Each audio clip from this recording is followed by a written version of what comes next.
لوگ تو باتیں کرتے ہی رہیں گے، اے نبی محترم صلی اللہ علیہ وسلم، بیجا قسم کے مطالبات بھی ہوں گے، دعوت کا استہزاء بھی ہوگا، آپ کی ذات کو بھی ہدف بنایا جائے گا،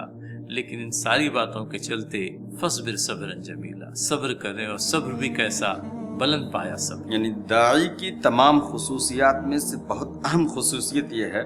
کہ داعی صبر کرے۔ اگر داعی دوسروں کی باتوں پر بار بار ناراضگی کا اظہار کرنا شروع کر دے تو اپنی بات کو پہنچائے گا کیسے؟ السلام علیکم ورحمۃ اللہ وبرکاتہ۔ محترم ناظرین و ناظرات، سورہ الحاقہ کے مطالعے کے بعد میں آج سے انشاءاللہ العزیز متصل سورہ المعارج، سورہ نمبر 70 کا مطالعہ ہم اور آپ کرنے جا رہے ہیں۔ مولانا عبدالستار ندوی ہمارے درمیان موجود ہیں، اور انشاءاللہ العزیز ان کے علم و فضل سے ہم فائدہ اٹھانے کی کوشش کریں گے۔ ناظرین، سورہ حاقہ اور سورہ معارج مضامین کے اعتبار سے بھی اور زمان نزول کے اعتبار سے بھی ایک ہی دور سے متعلق معلوم ہوتی ہیں، اور یہ بات پڑھنے میں آتی ہے کہ وہ ایک ایسا وقت جب کہ مشرکین مکہ کی مخالفت ابھی بام عروج کو نہیں پہنچی تھی، ایک ایسا وقت جب کہ باتوں کو سنا جا رہا تھا، سمجھنے کی کوشش کی جا رہی تھی، دور کشمکش سے لوگ گزر رہے تھے، آیا اس بات کا یقین کر لیں یا اس بات کو رد کر دیں۔ تو وہی دور میں کہیں پر کچھ آگے چل کر کے بار بار جب قیامت کا تذکرہ ہونے لگا، اللہ کے نبی صلی اللہ علیہ وسلم قیامت کا ڈر سنانے لگے، تو مشرکین مکہ میں کچھ ایسے بھی تھے جو نہایت ہی موزور، اور یوں کہہ لیجئے کہ بات کو رد کرنے کے علاوہ جن کو کچھ اور سوچتا ہی نہیں تھا۔ ان میں خاص کر کے دو حضرات کا نام آیا ہے، ایک تو نضر بن حارث کا اور دوسرے ابو جہل کا۔ بارہا اللہ کے نبی صلی اللہ علیہ وسلم نے جب آخرت کا ڈراوا سنایا اور عذاب آخرت کے سلسلے میں یوں کہہ لیجئے کہ ان لوگوں کو ڈرانے کی کوشش کی، تو یہ لوگ جو ہیں برملا اللہ کے نبی صلی اللہ علیہ وسلم سے اس بات کا تقاضا کرنے لگے کہ وہ عذاب جس سے تم ہمیں ڈراتے ہو وہ لے آؤ۔ اور یہی مضمون ہے، یہی بات ہے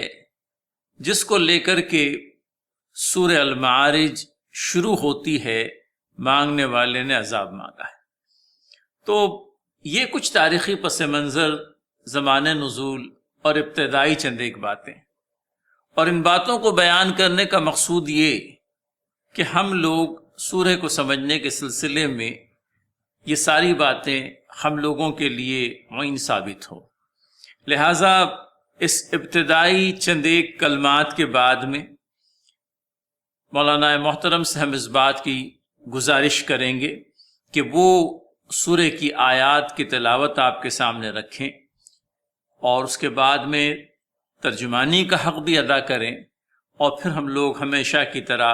یکے بعد دیگر مختلف آیات پر سیر حاصل گفتگو کرنے کی کوشش کرتے ہیں۔ اعوذ باللہ من الشیطان الرجیم، بسم اللہ الرحمن الرحیم۔ سأل سائل بعذاب واقع للكافرين ليس له دافع من الله ذي المعارج، صدق اللہ العظیم۔ مانگنے والے نے عذاب مانگا ہے،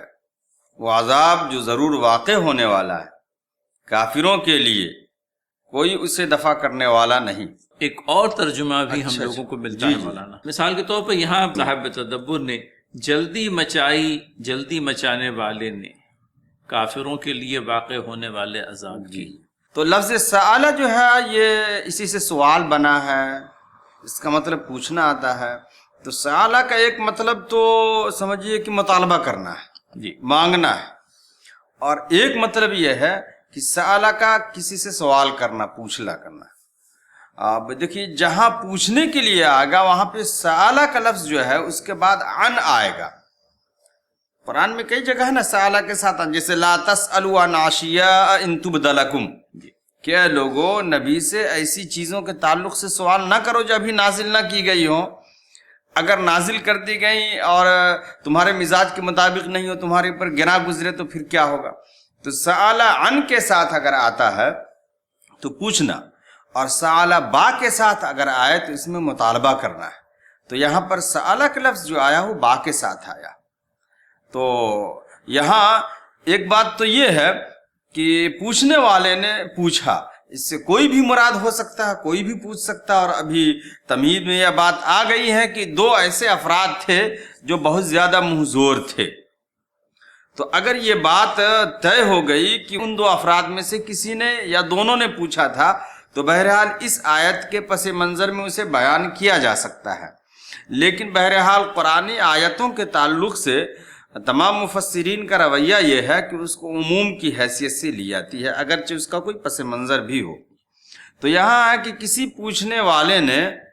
یا کسی مانگنے والے نے ایسے عذاب کو مانگا ہے، ایسے عذاب کا مطالبہ کیا ہے جو واقع ہونے والا ہے۔ تو قاضی صاحب یہاں پہ اللہ رب العزت نے صرف عذاب کا تذکرہ کر کے وہ آیت کو ختم نہیں کر دیا، بلکہ ایک لفظ اور لا واقع، تو واقع سے یہ بات کلیئر کر دی جا رہی ہے کہ یہ عذاب بہرحال آنے والا، ان کے مانگنے یا نہ مانگنے سے نہیں ہوگا، یہ اللہ کے یہاں ریکارڈ میں لکھا ہوا ہے کہ جو نافرمانی کرے گا اس پہ عذاب آئے گا۔ تو یہ تو مولانا بات ہوئی، اور پھر اس کے بعد میں یہ جو چیز آ رہی ہے آگے کی آیت میں کہ مخصوص طور پر للکافرین، تو یہ عذاب کن لوگوں کے لیے واقع ہوگا اور یہ عذاب کن کے لیے ہوگا، اور پھر اس عذاب کی ایک اور کیفیت بیان کی جا رہی ہے لیس لہ دافع، کہ یہ جو ہے اس کے دفع کیے جانے کا کوئی امکان نہیں۔ یہ بھی مطلب یوں کہہ لیجئے کہ ان عذابات کی کا ایک خاصہ یہ بھی ہے جی کہ یہ عذابات ایسے ہیں جو اللہ تعالیٰ کی طرف سے بھیجے جانے کے بعد میں ان کا دفع جو ہے نہیں ہوتا، بلکہ ان عذابوں کے ذریعے سے امتوں اور قوموں کی قسمتوں کا فیصلہ گویا کہ کر دیا جاتا ہے، یا تو وہ صفحہ ہستی سے مٹائی جاتی ہیں، اور بالعموم عذاب کے نتیجے میں ہوا یہی ہے کہ نابکار قومیں، منکرین، اللہ تعالیٰ کے کافرین صفحہ ہستی سے مٹا دیے گئے کہ ان کے وجود سے دنیا پاک ہو جائے اور بندگی اللہ تعالیٰ کے لیے خالص ہو جائے۔ ایک بات اور ہمیں یہ سمجھنی ہے کہ ہم مسلمانوں کو بھی غور کرنا ہے کہ ہم اگر یہ خیال رکھتے ہیں، یہ عقیدہ رکھتے ہیں کہ کوئی ہمارا سفارشی یا ہمارے لیے کام بنانے والا ہوگا قیامت کے دن خدا کے روبرو، خدا کے دربار میں، تو ایسا کچھ نہیں ہے۔ خدا اگر چاہے گا تبھی کچھ ہو پائے گا، ورنہ کچھ نہیں ہوگا۔ بلکہ میں سمجھتا ہوں مولانا قرآن کریم اور خصوصیت کے اسات میں سورہ نبا کے اندر باقاعدہ اس بات کا صراحتاً تذکرہ ہے شفاعت کے لیے کیا ریکوائرمنٹس ہیں، جی اور اللہ تعالیٰ کی مرضی جس شخص کے سلسلے میں اللہ تعالیٰ جسے اجازت دے اور اجازت کہنے جس کو اجازت دی گئی وہ حق بات کہے، تو یہ سارے پیرامیٹرز ہیں جو ازروِ قرآن شفاعت کے سلسلے میں ہم لوگوں کو ملتے ہیں۔ بہرحال چونکہ تذکرہ آیا ہے، لہٰذا ہمارے ناظرین کے لیے اور ہمارے ناظرات کے لیے اس مقام کی نشاندہی ضروری معلوم ہوئی جہاں پر شفاعت کے پیرامیٹرز قرآن کے اندر میں بیان ہوئے ہیں۔ اب پھر اس کے بعد مولانا یہ جو بات آ رہی ہے من اللہ ذی المعارج، ترجمہ اس طرح سے اس خدا کی طرف سے جو عروج کے زینوں کا مالک، تو کہیں اللہ تعالیٰ کی رفعت شان کا بیان، اللہ تعالیٰ جو بلندیوں والا، اللہ تعالیٰ جو ہے معارج والا، اور یہ عذاب کس کی طرف سے آ رہا ہے، تو اس باری تعالیٰ کی طرف سے جو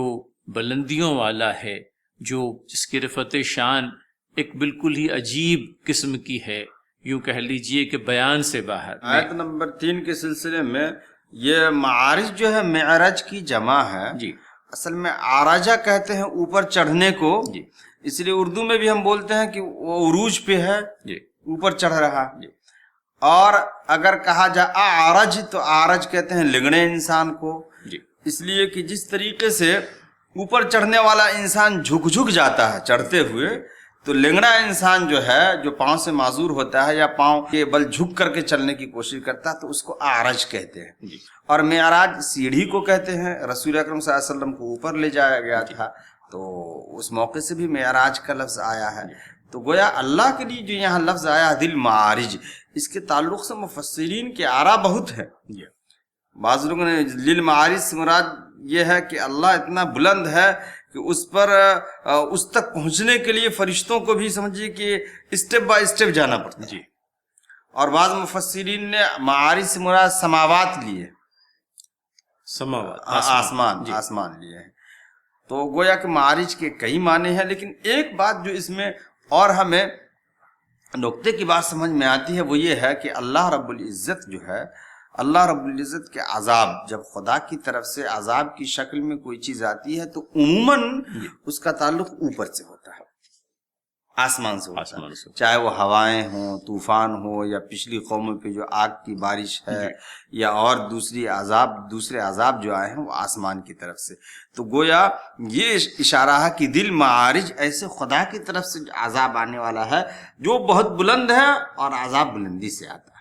بہت کم ایسا ہوا جو زمین سے عذاب ہے، بلکہ نوح علیہ السلام کی قوم پر جو پانی زمین سے نکلا بھی، لیکن اس میں یہ بھی ہے کہ آسمان سے بھی پانی برس.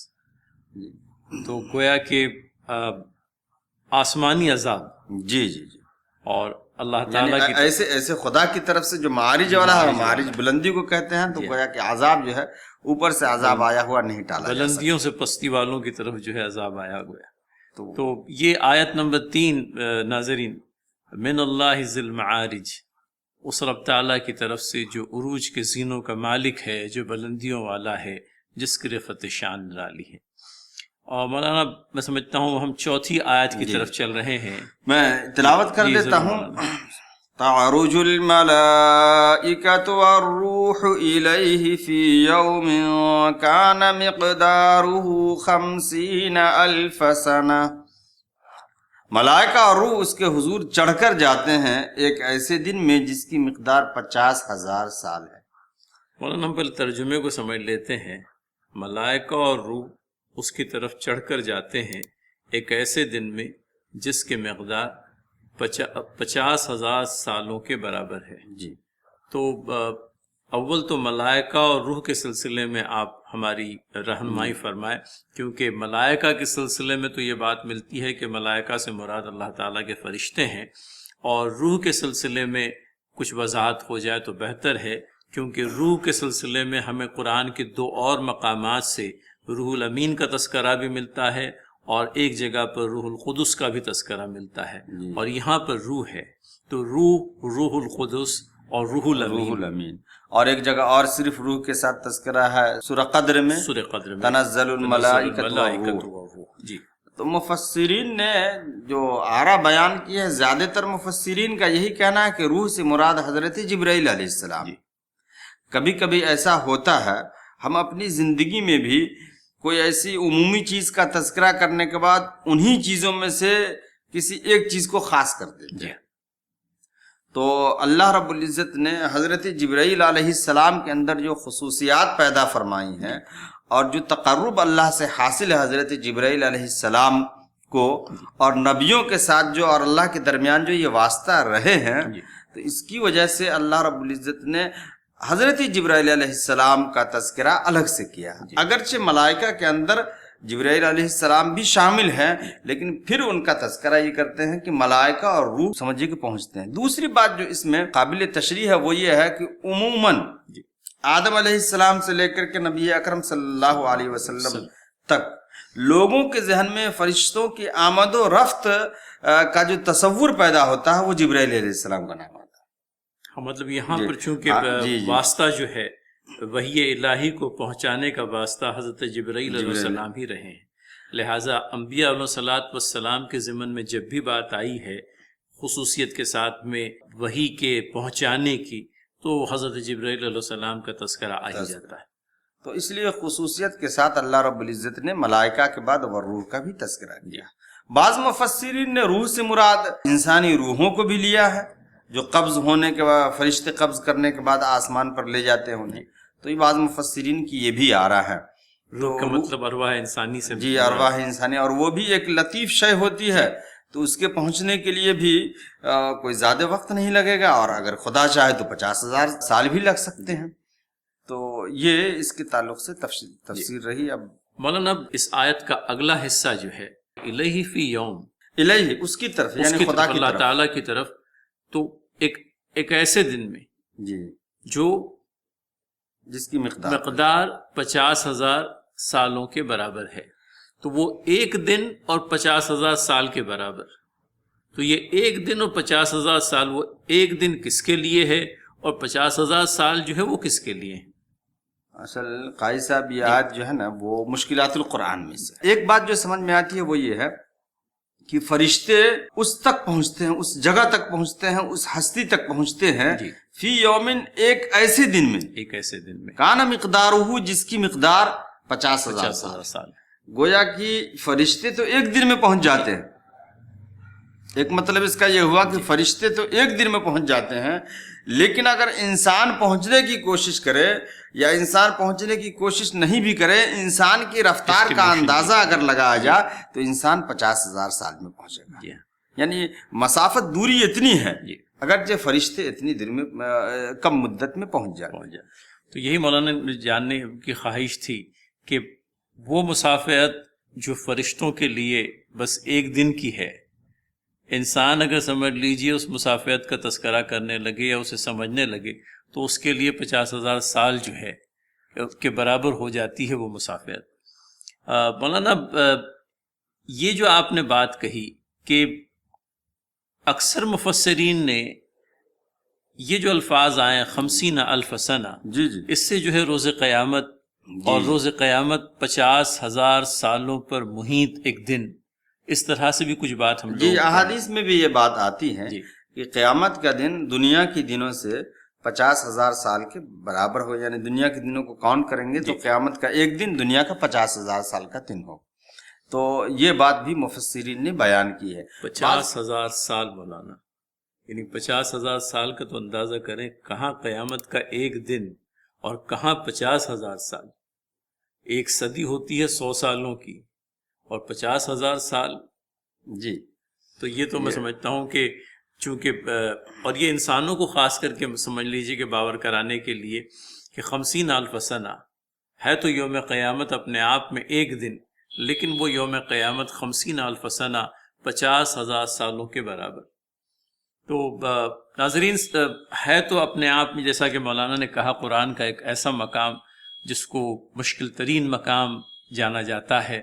اور خاص کر کے یہ کہ ہم جس قدر سمجھنے کی کوشش کریں، ہماری کوتاہ سمجھ اس بات کو مکمل طور پر سمجھنے سے قاصر رہے گی۔ لہٰذا ختم آیت کے مطلب یوں کہہ لیجئے کہ ہماری گفتگو کے اختتام پر ہم جیسا کہ مومنین کا طریقہ رہا ہے، واللہ عالم بالصواب، یہ ساری باتیں، یہ سارے احتمالات بہرحال موجود، لیکن اللہ ہی بہتر جانتا ہے کہ اس آیت کا صحیح مطلب اور مفہوم کیا ہے۔ ناظرین کے سامنے اس تعلق سے تھوڑا سا آپ بیان کر دیں کہ دیکھیے کہ قیامت کے دن 50,000 سال تک لوگ کھڑے رہیں گے حساب و کتاب کے لیے، تو اس حساب سے یہ دنیا کی جو زندگی ہے وہ تو اس کے مقابلے میں بہت ہی کم معلوم ہوتی ہے، کیونکہ موجود ہمیں جس قدر تاریخ کے علم سے بھی جو معلومات ہم لوگوں کو ملی ہے وہ چند صدیوں تک ہے، یہ چند 100 صدیوں تک ہے کہہ لیجئے، تو 50,000 سال اور انسانی تاریخ کے گزرے ہوئے چند ہزار سال کہہ لیجئے، یا ہر انسان کی اپنی زندگی، انسان کی اپنی زندگی تو بہرحال وہ 60 70 اور زیادہ سے زیادہ 100 یا اس کے لگ بھگ، لیکن وہ زندگی، یہ دنیاوی زندگی کا اس اخروی زندگی سے کوئی مقابلہ ہی نہیں، کیونکہ یوم قیامت کو ہی اگر ہم لے لیں تو 50,000 سال کے برابر ہے۔ تو گویا کہ وہاں کے مصائب جو ہوں گے میدان حشر کے، ان کا تصور کر کے دنیا میں اگر کچھ مصیبتیں آ رہی ہیں تو اس پر صبر کیا جا سکتا ہے، صبر کرنا ہے، اور واقعتاً یہ سمجھتے ہوئے کہ اللہ تعالیٰ نے اگر سمجھ لیجئے مومنین کو اس دنیا کے اندر میں کسی درجے میں مبتلا آزمائش کر بھی دیا، تو احادیث صحیحہ سے ہم لوگوں کو یہ پتہ چلتا ہے کہ مومنین کے اعمال بد کی جزا ان کو اس دنیا کے اندر میں ہی دے دی جاتی ہے، تاکہ جب وہ اللہ تعالیٰ کی طرف لوٹیں تو ان کے حساب کتاب کے اندر میں نہایت ہی آسانیاں گویا کہ فراہم کر دی گئی ہے۔ لیکن جو بھی صورتحال صورت واقعہ پیش آتی ہے، کہیں پر کچھ ابتلا یا آزمائش والی بات، تو اس سلسلے میں مولانا نے جیسے کہ ہماری رہنمائی فرمائی، اس بات کا خیال کرتے ہوئے کہ دنیا کی چند سالہ زندگی اور آخرت کی لامتناہی زندگی، بہرحال ان دونوں کے فرق کو ہم لوگوں کو سمجھنا ہے اور اپنے لیے اس لامتناہی زندگی کو پسند کرنا ہے، اس کو ترجیح دیتے ہوئے دنیوی زندگی کے اندر میں جو بھی مصائب و آلام سے ہمیں یوں کہہ لیجئے کہ دوچار ہونا پڑتا ہے، جزا اور فضا کیے بغیر اللہ تعالیٰ کے لیے صبر کر کے ان کٹھن مراحل سے گزر جانا، یہی شان مومن ہے، اور وہی شان مومن رب تعالیٰ ہم کو عنایت کرے، اس کے لیے ہم باری تعالیٰ کے حضور دعا گو ہیں۔ قاری صاحب اس میں ایک بات اور غور کرنے کی ہے، وہ یہ ہے کہ کافروں کی طرف سے جو عذاب کا مطالبہ تھا، جی، ایک نام تو نظر بن حارث نظر بتایا بن گیا حارث کا نام اور آتا ہے، دوسرا ابو جہل کا کا نام، آتا ہے، جی، تو عذاب کا مطالبہ تھا۔ تو عموماً انسان جو ہے نا وہ سمجھیے کہ تنگ نظر اور اجلت پسند واقع ہوا ہے۔ اللہ رب العزت کسی کے کہنے پر فوراً عذاب نازل نہیں کرتا۔ اللہ رب العزت نے یہ اشارہ فرما دیا ہم لوگوں کے لیے، تمام انسانوں کے لیے، کہ تمہاری پلاننگ بہت محدود ہے، 50 سال 100 سال 200 سال کی پلاننگ ہے، خدا کی پلاننگ تو 50,000 سال کی ہوتی ہے۔ بہت صحیح۔ اور مولانا یہ بات بھی کہ صرف ایک دور انسانی سامنے نہیں ہے، بلکہ کہیں ادوار انسانی جو ہے وہ سامنے ہے۔ اللہ تعالیٰ نے آدم علیہ السلام کو اس دنیا میں بھیجنے کے بعد میں اپنی مشیت کے اعتبار سے جن چیزوں کو یوں کہہ لیجئے کہ نوشتہ تقدیر میں لکھ رکھا ہے، کتنے ادوار انسانی اس دنیا کے اندر میں آئیں گے، زمین کے صفحہ ہستی پر کتنے انسان پیدا ہوں گے اور کتنے انسان مر جائیں گے، اور پھر یہ کہ کتنے زمانے تک زمین کا یہ کارخانہ یا زمین کا یہ یوں کہہ لیجئے کہ زمین پر جو انسانی زندگی ہے یہ باقی رہے گی، یہ سب اللہ تعالیٰ کے حساب میں ہے۔ اور حضرات انبیاء علیہ السلام کے ذریعے سے، نبی محترم صلی اللہ علیہ وسلم کے ذریعے سے جب عذاب کی باتیں سنتے مشرکین مکہ، تو ان کو یوں لگتا ہے کہ نہیں، چونکہ ہم نے اب اس چیز کا انکار کر ہی دیا ہے لہٰذا عذاب ہم پر آ جائے۔ بلکہ ان دونوں حضرات کے سلسلے میں تو مولانا یہ بات آتی ہے کہ ان لوگوں نے اللہ تعالیٰ سے گویا کہ اس بات کی درخواست کی کہ وہ عذاب جو ہے ہم پر نازل ہو جائے۔ سورہ انفال میں اس کا تذکرہ ہے، اس نے کہا اللہم ان کان ھذا هو الحق من عندک فامطر علینا حجارۃ من السماء یا ائتنا بعذاب علیم، کہ اگر تیری طرف سے یہ حق ہے، یہ کلام یا یہ نبی اکرم صلی اللہ علیہ وسلم کا فرمانا، تو پھر ہمارے اوپر پتھروں کی بارش کر دے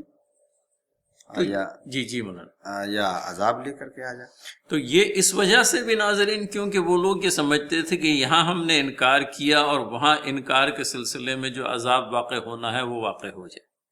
تو یہ بات گویا کہ قرآن کریم کے اندر میں لائی گئی ان کمقلوں کو سمجھانے کے لیے کہ تم جس عذاب کا مطالبہ کر رہے ہو وہ تمہاری خواہش اور تمہاری معیشت کے مطابق نازل نہیں ہوگا، وہ تو اللہ تعالیٰ کی مشیت کے مطابق ہوگا۔ اور اللہ تعالیٰ کے یہاں پر تم جس چیز کو ایک دن میں دیکھنا چاہتے ہو، اللہ تعالیٰ کے یہاں وہ ایک دن جو ہے 50,000 سال کے برابر ہے تمہارے دنوں کے مقابلے میں۔ تو وہاں کے دنوں کا شمار تمہارے دن کے شمار سے بالکل ہی مختلف ہے۔ یہ بات کو ہم بھی اچھی طریقے سے سمجھیں، وگرنہ کبھی کبھی یہ ہوتا ہے کہ زندگی جب ایک ہی دھڑلے پر چلتی جاتی ہے تو کہیں ذہن و دماغ سے فکر آخرت جو ہے مفقود ہونے لگتی ہے، ختم ہونے لگتی ہے۔ ہمیں اس بات کا اندازہ ہونا چاہیے کہ ہماری حیات بھر جس قدر بھی ہے اس دنیا کے اندر میں رہتے بستے ہوئے، آخرت ہمارے دل و ذہن کے اندر میں مستحضر رہے، فکر آخرت ہمارے ذہن و دماغ پر سوار رہے، اور ہمارے اعمال جو ہے آخرت کی جزا اور سزا کو سامنے رکھتے ہوئے ہم لوگ کریں۔ وگرنہ پھر کبھی کبھی صورتحال یہ ہوتی ہے کہ کوئی دنیاوی عذاب، کوئی مشکل پیش نہیں آتی اور لوگ کہیں اس مغالطے کا شکار ہو جاتے ہیں کہ سب کچھ ٹھیک ٹھاک ہے۔ جیسے کہ مشرکین مکہ کا ماننا تھا، کہتے تھے اپنی زبانوں سے، مولانا یہ بات یاد آ گئی کہ اگر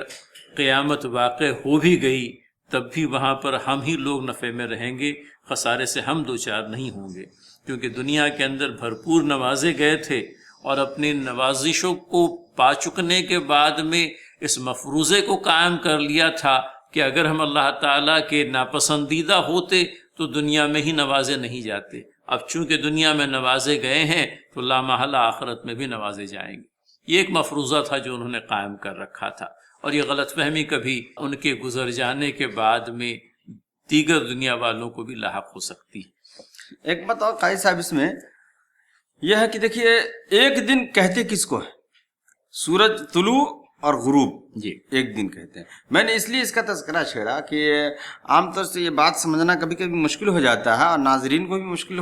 کبھی کبھی ذہن میں بات آ سکتی ہے کہ ایک دن کا کیا مطلب ہے۔ جی تو پہلے ہم یہ سمجھنا ہوگا کہ ایک دن کہتے کس کو ہے؟ سورج طلوع سے غروب تک ایک دن ہے۔ جی تو جب ایک دن ہے تو ہم دیکھ رہے ہیں کہ آج کل کی دنیا میں، سائنس کی دنیا میں ہم دیکھ رہے ہیں کہ کئی سمجھے کہ سیارے ایسے ہیں جن پر کئی مہینے کے بعد سورج کی روشنی پہنچتی ہے اور کئی مہینے تک نہیں پہنچتی، بلکہ اس دنیا ہی میں بعض ممالک یا بعض جگہیں ایسی ہیں جہاں 6 مہینے رات 6 مہینے دن کے تعلق سے لوگ جانتے ہیں۔ تو گویا کہ اب اس کو سمجھنا آسان ہے کہ سورج طلوع اور غروب ایک دن ہے، تو اللہ رب العزت جس دن کا تذکرہ کر رہے ہیں کوئی بعید نہیں ہے کہ جب دنیا کے اندر میں ہی ہم نے 6 مہینے کا دن اور 6 مہینے کی رات دیکھ لی تو رب تعالیٰ کے ہاں پر ایک دن 50,000 سال کے برابر، یا ایک دن 1,000 سال کے برابر، جیسے کہ 2 اور مقامات ہیں قرآن کے سجدہ وغیرہ میں ہے، تو وہاں پر ایک دن کو 1,000 سال کے برابر بھی بتلایا گیا ہے۔ تو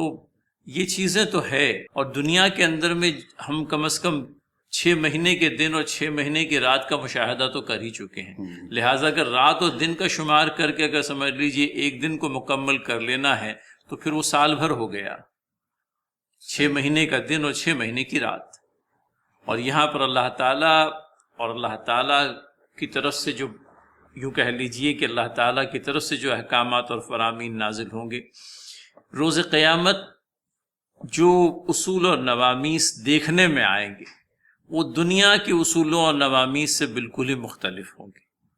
لہٰذا یہ بات ہم لوگوں کے پیش نظر رہے، ورنہ لوگ جنرلی آخرت کو بھی دنیا پر ہی قیاس کر لیتے ہیں اور یہ سمجھنے لگتے ہیں کہ آخرت کے شب و روز بھی دنیا کے شب و روز کے عین مطابق ہوں گے، وہ ایک الگ ہی دنیا ہوگی۔ اس دنیا کا ایک تصور تو کیا جا سکتا ہے، لیکن جب تک کہ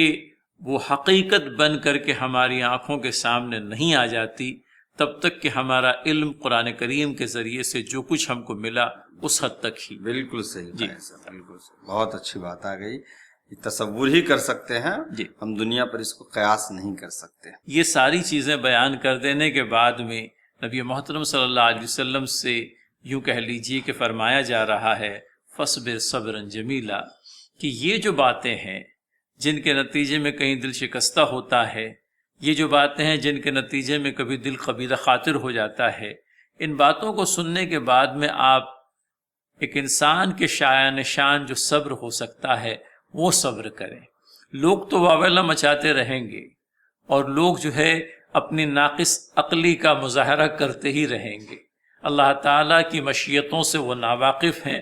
اللہ تعالیٰ کی اسکیمز آف تھنگس کو وہ سمجھنے سے قاصر ہیں، لہٰذا اپنی کم عقلی کی بنا پر وہ عذاب کا مطالبہ کریں، عذاب کے سلسلے میں سوال کریں، لیکن آپ جو ہیں ان کی اس بے عقلی کے مظاہرے پر فصبر صبرا جمیلا، صبر کریں، اور صبر بھی کیسا؟ صبر جمیل، ایک ایسا صبر جو حضرات انبیاء علیہ الصلوۃ والسلام کے شایان شان رہا ہے۔ اور یہ صبر جمیل مولانا میں سمجھتا ہوں حضرت یوسف علیہ السلام کو کھونے کے بعد میں حضرت یعقوب علیہ السلام نے بھی یہ بات کہی تھی کہ میں صبر جمیل اختیار کروں گا۔ تو یہاں پر وہی صبر جمیل کی تلقین نبی محترم صلی اللہ علیہ وسلم کو اللہ تعالیٰ کی طرف سے کی جا رہی ہے۔ یہ قائد صاحب اس میں فصبر صبرا جمیلا، جی جی، تو اے نبی صبر کیجئے، شائستہ صبر، شائستہ صبر، خوبصورت طریقے سے تو صبر۔ ہمیں یہاں پہ 2 بات یہ سوچنی ہے، ایک تو یہ ہے کہ صبر کرنے والا انسان جلد ری ایکشن کا شکار نہیں ہوتا۔ میرے ذہن میں یہ بات آ گئی، چونکہ تجربہ ہے لہذا بیان کرتا چلوں. جی خاص کر کے جن حالات سے امت اس وقت گزر رہی ہے کہ صبر جو ہے اپنے آپ میں کتنا کٹھن ہوتا ہے، اور صبر کے اختیار کرنے میں جو چیز رکاوٹیں بنتی ہے وہ ہماری جھنجھلاہٹ ہے، ہماری یوں کہہ لیجئے کہ طبیعت کے اندر میں جو ذرا جلدی پائی جاتی ہے. جی جی یعنی ایسا ہے کہ یہاں یہ صورت واقعہ ہوئی اور وہاں پر کوئی اچھی خبر کیوں نہیں آ رہی، یہ کہ اللہ تعالیٰ کی طرف سے مدد کیوں نہیں ہو رہی،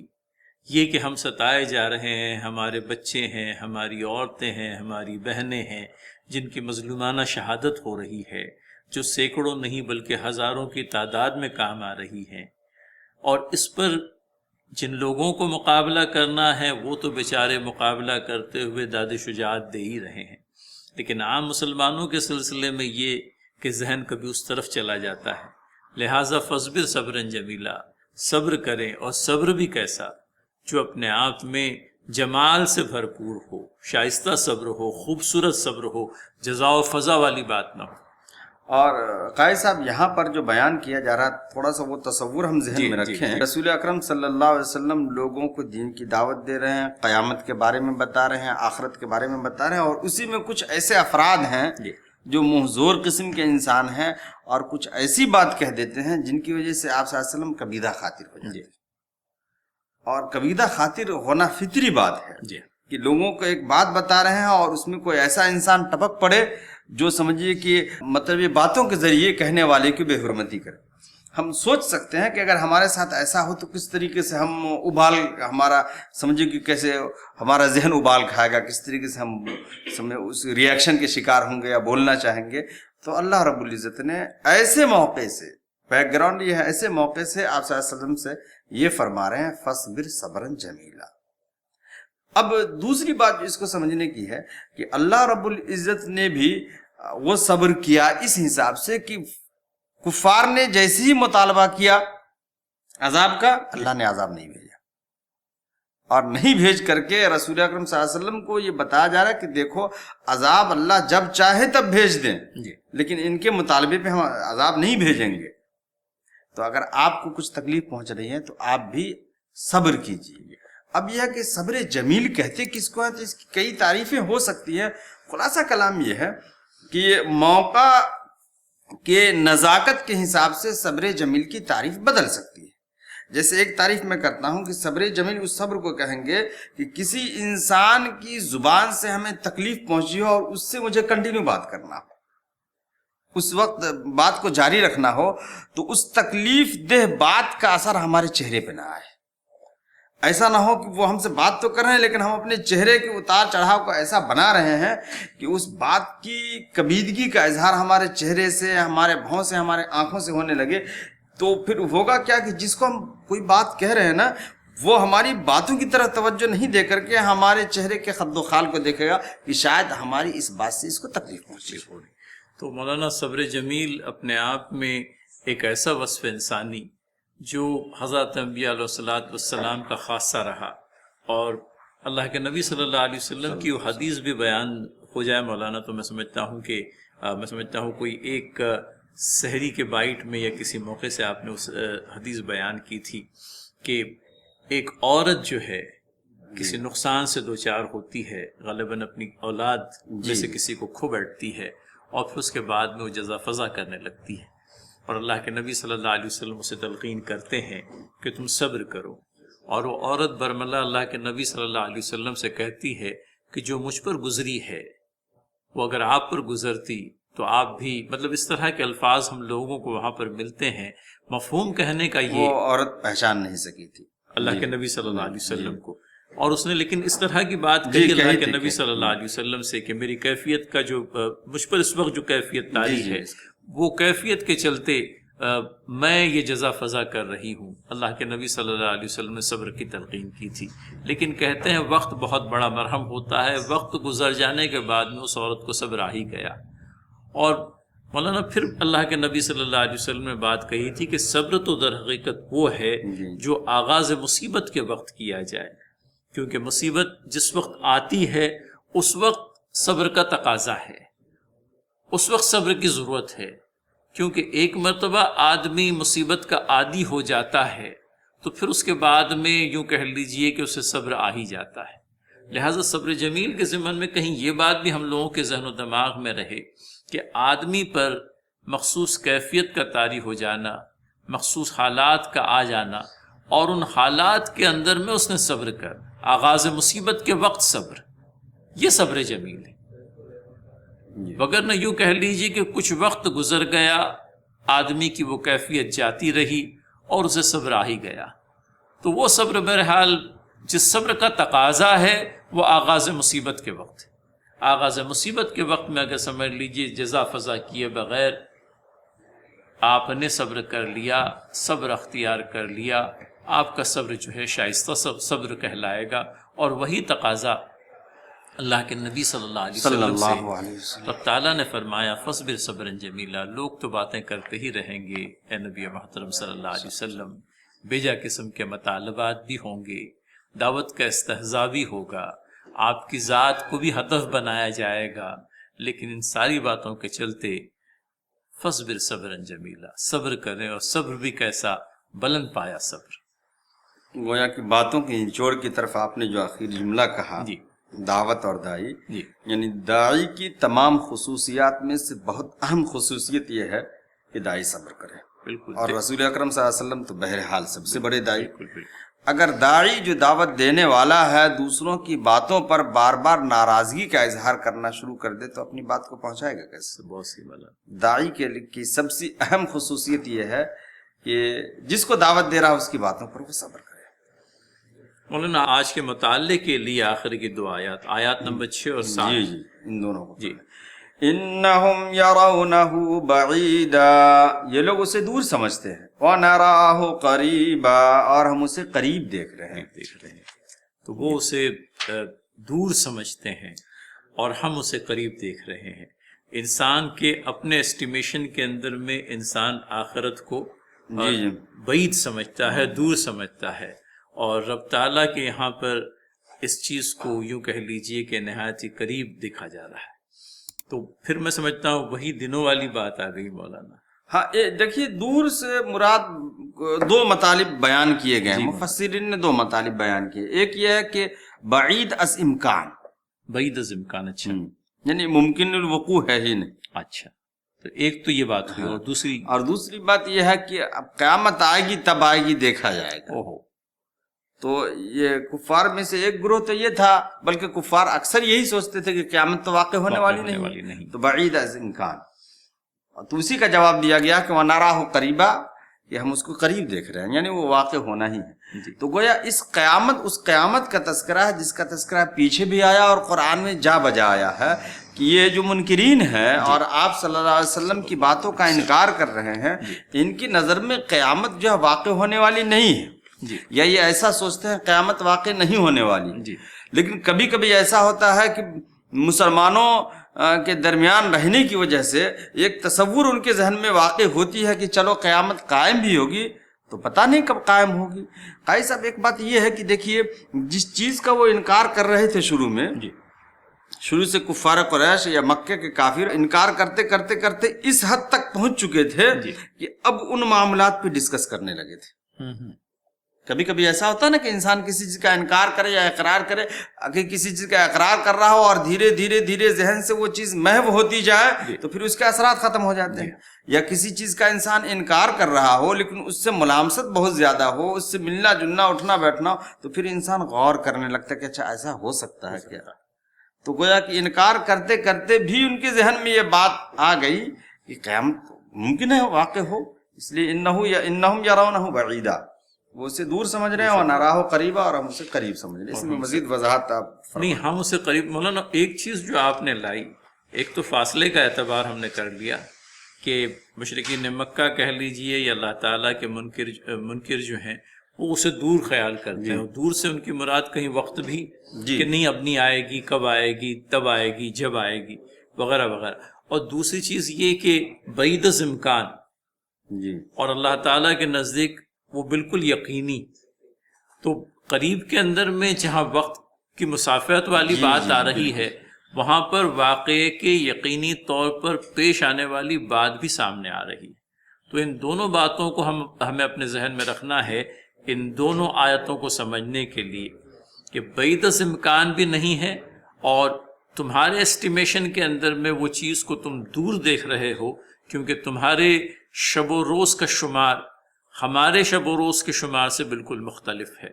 ہمارے نزدیک وہ قریب بھی ہے اور ہمارے نزدیک اس کا ہونا یقینی بھی ہے۔ تو ان دونوں اعتبارات سے ہم لوگوں کو ان دونوں آیتوں کو سمجھنا ہے۔ کل ملا کر کے مولانا اس کم سے کم وقت کے اندر میں ہم 7 آیات کو مکمل کر پائے ہیں آج کے اپنے مطالعے میں، اور پھر اس کے بعد میں ایک نیا مضمون ہے جو آیت نمبر 8 سے شروع ہوگا کہ جب وہ واقع قیامت رونما ہوگا تب کیا کیفیات، کیا تبدیلیاں روئے زمین پر، آسمانوں پر دیکھنے میں آئے گی۔ تو یہ تذکرہ روز قیامت کے برپا ہونے کا، اس کے برپا ہونے کے نتیجے میں زمین و آسمان پر ہونے والی تبدیلیوں کا بیان انشاءاللہ العزیز اگلے ہفتے جب ہم اور آپ ساتھ ہوں گے تب ان آیتوں کا مطالعہ کریں گے۔ اللہ تعالیٰ سے دعا ہے باری تعالیٰ قرآن کریم کی آیتوں کو سمجھنے کا فہم ہمیں عنایت کرے، اور اپنی کتاب کے ذریعے سے ہماری ہدایت کا سامہ کرے، اس کتاب کو ہمارے حق میں حجت بنائے، اور اس کتاب کو ہمارے خلاف حجت بننے سے معمون و محفوظ رکھے۔ آمین یا رب العالمین، وآخر دعوانا الحمد للہ رب العالمین، والسلام علیکم ورحمۃ اللہ وبرکاتہ۔